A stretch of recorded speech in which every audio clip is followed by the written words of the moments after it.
Hello everybody and welcome back, and in this tutorial let us see an idea behind the actual SYN flood attack. Now the SYN flood attack is basically just sending the TCP packets to the target, spamming it with a bunch of packets, and then basically making an over connection to each port and make the target not being able to actually run any software on open ports or connect to the internet as well. So let's see how we can do that. What basically SYN flood is, as I said, we will just be sending a bunch of TCP packets to the target. Now this will not be enough to actually crash the target since you're sending this from one PC, but if you, for example, have a botnet, which we'll see in the future lectures how we can actually create a command and control center with the multiple PCs connecting back to us, and then you can upload the software to each one of them and run the actual attack. But for now on, let us see the simple code behind it. So first of all, what we can do is first of all open Scapy. And what we can do with Scapy is actually see what the actual power of Scapy is. So let us create a simple packet. So the packet will actually have two layers. One will be the IP layer. So let us select the IP layer to equal the IP packet. For now on, we will not select any options. All we want to do is just print the IP layer. Or not like that. We want to actually add .show in order to see the fields of the IP layer. So with the IP layer, what we will do is we will actually concat the TCP packet to this IP packet. So we also want to add the TCP layer equals TCP. We open and close the actual brackets. We don't specify anything. And in order to put these two packets into one packet, we need to make, for example, a packet variable, and that packet variable will be equal to IP layer / TCP layer. And then if you just print packet.show, we can see all the fields from our packet. So in order to actually send this to someone, you can see a few fields that we actually need to change. That would be the source field and the destination field. Now the good thing about this is that the source field, which will be our IP address of course, and the destination field, which will be the target's IP address, don't even have to be true. Now the destination IP address has to be true in order for this packet to go to the right destination, but the source field, we can select our IP address to be anything we want, and target, while scanning it with Wireshark, will see a fake IP address. So let's see how we can do that. First of all, let me run Wireshark from my Windows 10 PC, which we will be attacking. So if I run Wireshark right here, basically Wireshark is a program for sniffing packets. We can not intercept, we can actually view the packets and their fields in the Wireshark as they flow on our network interface. So let me just show you. First of all, let's wait for the Wireshark to actually open. And then what we will do is we will send this packet with, first of all, the true source and the destination IP. And then we will try to fake the source IP and see if our Windows 10 machine will see the IP address of our Kali Linux machine, or will it see the IP address that we actually faked. So our Wireshark is opened. If you don't have Wireshark, don't worry, it is basically pre-installed in Kali Linux. You can just type Wireshark in terminal and this will open. You don't need to run it in Windows 10. But in case you are running it in Kali Linux, you need to specify the target to be your Kali Linux machine, which you can easily specify just by selecting the source and the target to be the same IP address. So you're basically sending packets from you to yourself, in case you don't have the Wireshark on any other PC. Or if you want to actually do the same attack right here, you can just download Wireshark. It is not really that hard.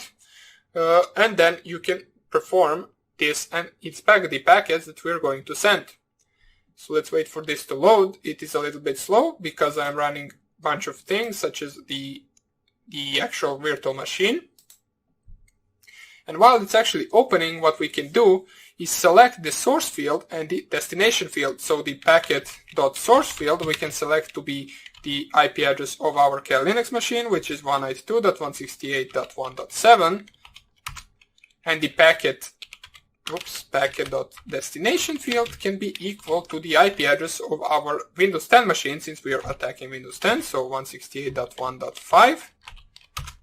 And if we inspect our packet once again in order to see if the actual things that we specified are correctly specified, so they are right here. Let me just see if this is opened. Okay, so we got some window prompted. Let me see what this window is. It is some update. We don't need an update right now, but it doesn't want to close, doesn't even matter. And you select the interface that you are sniffing packets on, which in my case will be the Ethernet interface. In order to only filter out some of the packets, you can just type right here TCP packets, for example. Or it is lowercase TCP. You press the blue arrow right here, and right now you will be seeing only the TCP packets. So let's see what happens once we actually send this packet. So in order to send the packet, we can just use the send, and in the brackets we specify what we want to send. We are sending the actual packet. If we go back right here, we stop this, and right now what we want to do is actually try to find our packet that we sent. So if we find it right here, you are looking at the source and the destination. Remember that the source we specified to be the Kali Linux machine, and the destination is the IP address of this Windows 10 machine, which is running the Wireshark. And we can see that our received the packet from the Kali Linux machine, which is 192.168.1.7, and we can see that the actual source field is the good IP address. So this is the packet that we send with our SCPI. So there are a few things that you can actually modify into sending malformed packets or so on and so on. As you can see right here, if I go back to my packet and I add a load to be equal, or I'm not sure if I need to specify brackets, to be equal to hello string, or maybe it is packet.raw.load. Not really sure. Let me just remember what the actual syntax is for this. So let's see, packet.show.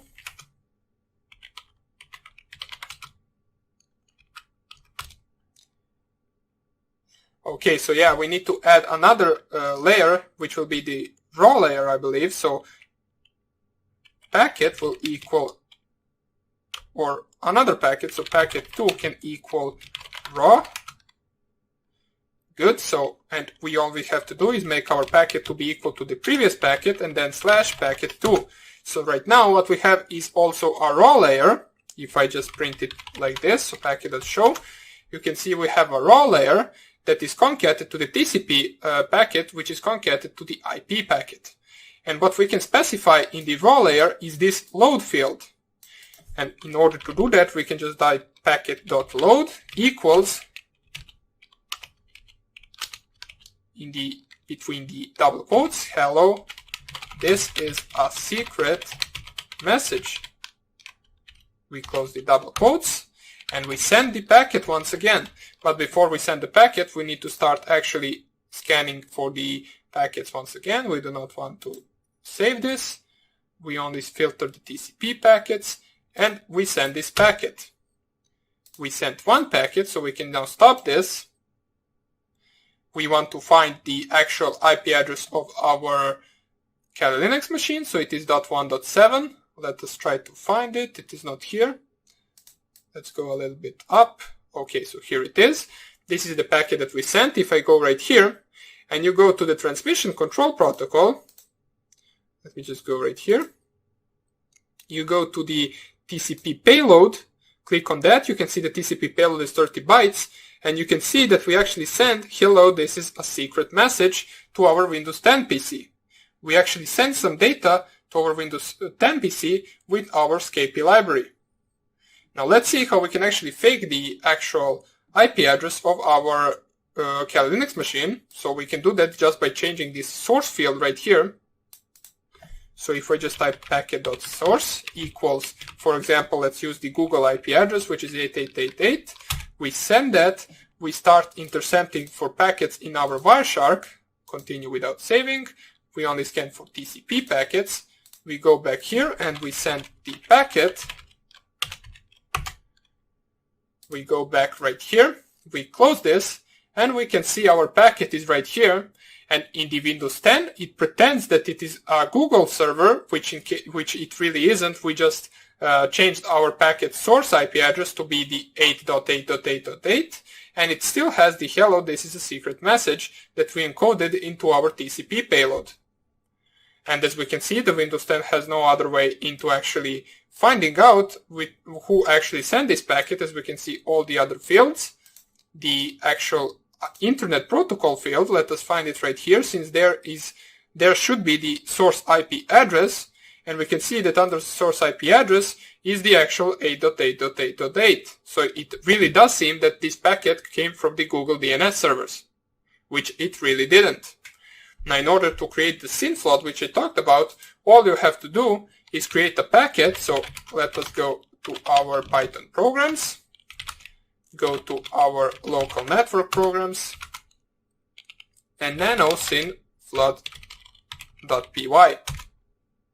And there all you have to do is add this line user bin python from skp.all import all. You can just import, or pardon me, not all, we want to import. We can actually import everything with this star right here, so hopefully something like this will work. We can check it out. And all you have to do right here is actually make a SYN flood in order to, or basically create a packet and run it with a while loop or while true loop, and it will send the packets forever to each port. Now we will be doing that in the next lecture, so we don't make this one too long. So I hope I see you in the next lecture where we will actually code a SYN flood program. It is rather short, so don't worry. I hope I see you there, and take care. Bye.